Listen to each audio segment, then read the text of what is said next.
Welcome to my YouTube channel હિત કી બાતે. હું આવ્યો છું આજે સુરતથી મારા મામાના ગામ. પહેલાં નાનો હતો ત્યારે ઉનાળામાં બહુ હતો મારા મામાના ગામ, મહિનો 2 મહિના રોકાતો. હવે કેવું છે, ઓફિસના કામથી ટાઈમ જ નથી મને. પણ અત્યારે 2 દિવસનો ટાઈમ કાઢીને તું લાઈ મને જવા દે મામાને ત્યાં. યાદ આવી ગઈ. આ મારી બધી ગામડાની જૂની શેરીઓ. આ મારા મામાનો છોકરો છે ચડ્ડી.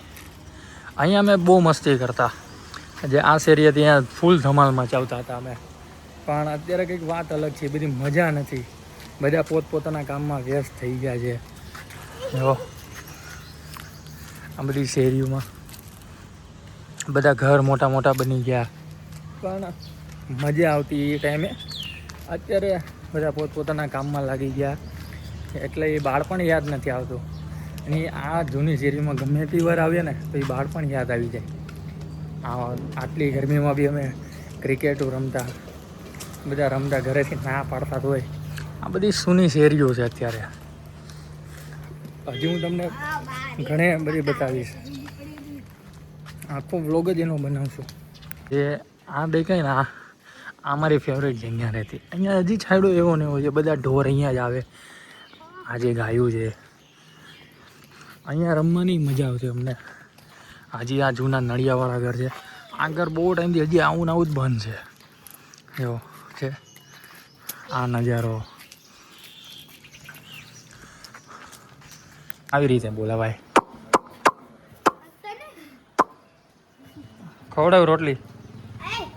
જોજો જો આ બી ગયો, પાડી દીધી. રોટલીમાં ગળ નાખેલો છે એટલે ગાયને વધારે મજા આવે. એટલી શાંતિ છે. બપોરના 12:30 વાગ્યા છે. જે ગામમાં તડકો છે કોઈ જ નહીં દેખાય. આ એક અમારો નમૂનો છે. અને કા હા, હું તો છું જ. પણ ભાઈ, જે થિયેટરમાં 500 આપીને મજા આવે ને, એવી મજા અહીંયા ડબલ આવે. એ 500 કરતાં અહીંયા વધારે મજા આવે. આ જે છાંયડો છે, જે ગાયું એના નેહળે બેઠ્યું છે ઉપર મસ્ત છાયામાં છે ને, સુમસાન.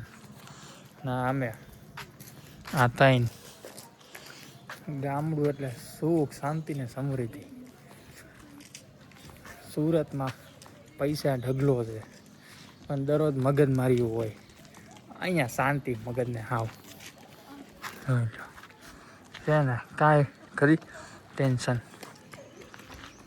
ગામનું પાદર છે, બહુ જૂનો છે. અહીંયા આ હું નાનો હતો ને ત્યારનો આ વડલો છે. અને બધા દાદાઓ અહીંયા બે અહીંયા ઢોર ઊભા રહીએ. આ ગોવિંદનગર બસ સ્ટેન્ડ બહુ જૂનું છે. અને જે સાઈડે મજા આવે. તો ભૂલો તો પડ મારા હોરઠને મળી પા લાગે. સેમ અત્યારે એવું છે. અને ક્યારેક જિંદગીની મોહ માયા મૂકીને 2 ઘડી અહીંયા આંટો મારી જવાય. હવે મારે મોવિયાથી લગ્ન કરવા દેરડી જવાનું છે. અડધી કલાકથી બસ સ્ટેન્ડ ઊભો. હજી બસ આવી નથી. તો અમે કીધું ગાડી લઈને નીકળી જાઉં. તો ઘરે ગાડી લઈને નીકળીએ. બરોબર ને? કેવો તડકો છે ભાઈ ગામડે. તડકો બફાણ, ગરમી થાય લાગે. એમાં બી આજે લાઇટ કપાઈ ગઈ. મારે તો ભાઈ વાત પૂછો. હજી એમ જો તડકો લાગી 4 વાગ્યા છે. કેવું લાગે? તો હું ત્યાં છાયણે બેઠો છું એટલે વાંધો નથી એટલો.